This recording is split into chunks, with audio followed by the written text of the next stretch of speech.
have new assembler that's almost exactly compatible with all the old ones. The places where it's not is mostly where the previous assemblers had diverged and had slight variations in how certain things work. But we just completely unified it now. We made a truly universal assembly for all of them. And portability is really easy. I showed you, I think, all of the architectures that I can handle today when I went through those examples of the add functions. And a large number of those are actually provided by the open source community. And if you look at the Git repository, look at the check-ins that added those new architectures, you'll see that they're actually getting to be quite small check-ins that add all the information we need to the machine. It's actually quite lovely, and I think a validation of the approach. I love that the open source community is now adding architectures.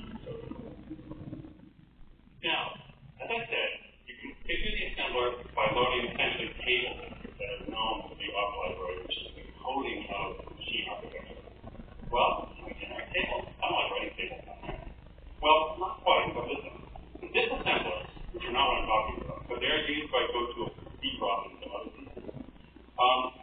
They're actually were created, at least, I think all of them, but at least some of them, by Russ, one board this afternoon.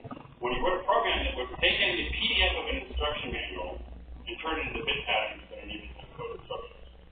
You have a machine-readable description of the machine, well, why not read it with a machine? And so the disassemblers are machine-generated. And it's a little tricky to go the other direction. It's not as easy. For one thing, it has to be absolutely right. If the disassembler is wrong, it doesn't really matter that much. You'd like to be right, but corner cases aren't important.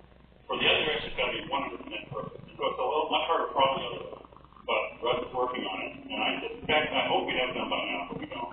But I hope by the end of the year, you'll be able to give us the instruction manual PDF for a new architecture, and we'll be able to turn to Frank and give you a working assembler. That's the goal.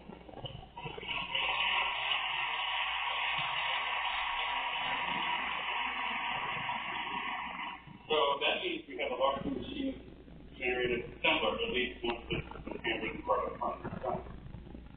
So, in conclusion, I think despite what people will tell you, assembly language really is essentially the same everywhere.